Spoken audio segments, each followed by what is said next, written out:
I mean, thinking about why rejection and criticism has such a negative impact on the mental health of artists and musicians. And look, the first thing I want to say is this is part and parcel with being an artist and a musician.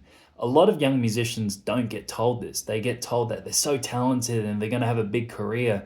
And the moment they get that big break or that big opportunity, bang, the first person that says you're not good enough or you need to get better, it's a huge blow to their self-esteem. And this is something I've dealt with for a long, long time. I remember the first time a parent told me that they didn't like my teaching style, I'm not good enough to teach their student.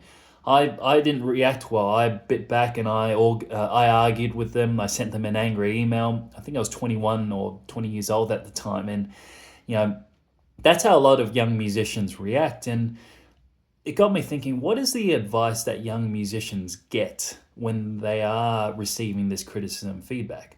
Well, quite frankly, a lot of the feedback and advice is, oh, just keep at it, ignore the criticism, ignore the haters.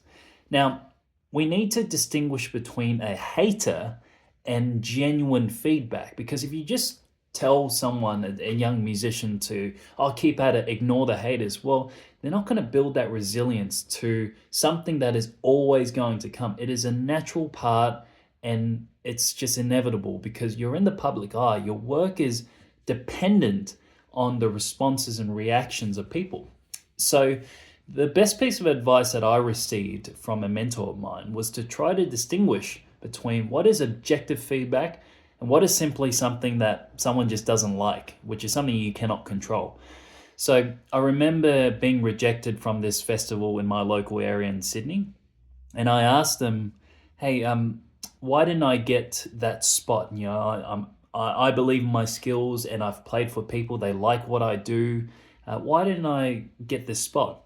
And the person was really kind enough to give me 5 minutes and say, "Look, I love that you do pop songs and pop arrangements, but I think if you put original music out there and talk more, tell some stories rather than just turning up and playing like you're just on repeat and you're doing a routine, then you'll connect with your audience well." And this was in 2018 or 19. And up until then, I just turned up to performances, gigs, and played. I never talked. I was very robotic and I relied solely on me playing the guitar, which is a weird thing to say as a musician, I guess.